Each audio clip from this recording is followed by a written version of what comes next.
اور پھر اللہ نے واضح فیصلے کے ساتھ فرما دیا کہ اگر تم اتباع کرو گے اپنے نفس کی، اگر تم اتباع کرو گے اپنی سوچ کی، اپنے مزاج کی، اپنے ذوق کی، تو فَيُضِلَّكَ عَن سَبِيلِ اللَّهِ، قرآن کا فیصلہ ہے تمہارا مزاج تو آگے بڑھ جائے گا، تمہارا ذوق تو آگے بڑھ جائے گا، تمہاری سمجھ تو آگے بڑھ جائے گی، مگر یہ یاد رکھنا کہ اللہ کا راستہ تم سے چھوٹ جائے گا، پھر تم اللہ کے راستے پہ نہیں رہ سکتے۔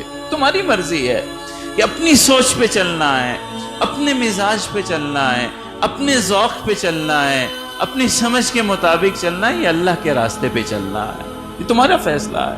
لیکن اللہ کا فیصلہ یہ ہے کہ اپنا ذوق آگے رکھو گے، اپنا مزاج آگے رکھو گے، اپنی سمجھ آگے رکھو گے، فَيُضِلَّكَ عَن سَبِيلِ اللَّهِ، اللہ کے راستے سے تم ہٹ جاؤ گے۔ اور یہی ہو رہا ہے، آج یہی ہو رہا ہے، ہمارے دین کے ساتھ بھی یہی ہو رہا ہے، ہماری معاشرت کے ساتھ یہی ہو، ہم میں سے ہر ایک شخص اس مرض میں مبتلا ہے، کوئی کس درجے، کوئی کس درجے، کوئی کس درجے۔ ہمارے معاشرے میں نظر آتا ہے بعض تو اللہ معاف کرے اتنا اس مرض میں مبتلا ہو چکے ہیں، اپنے نفسانی خواہشات کی، چھوٹی چھوٹی نفسانی خواہشات کی تکمیل میں مہینوں برباد کر دیتے ہیں، مہینوں برباد، ایسے نفس کے بندے بنے ہوئے ہیں۔ کتنے ہی ہم میں سے دوست ہیں، کتنے ہی مہینوں محنت کر رہے ہیں۔ بھائی کیوں محنت کر رہے ہو؟ میں نے نئی ماڈل کی گاڑی لینی ہے۔ کہاں ہے یہ خواہش؟ کس کی خواہش ہے؟ نفس کی ہے نا، نفس کی خواہش ہے۔ ہر حرام کام ہو رہا ہے، الٹا سیدھا محنت ہو رہی ہے، نہ صبح ہے نہ شام ہے، لگے ہوئے ہیں۔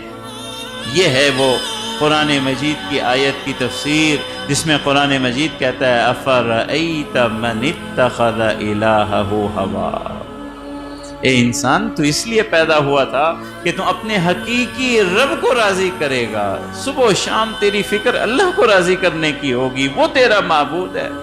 یہ تو کہاں پڑ گیا ہے؟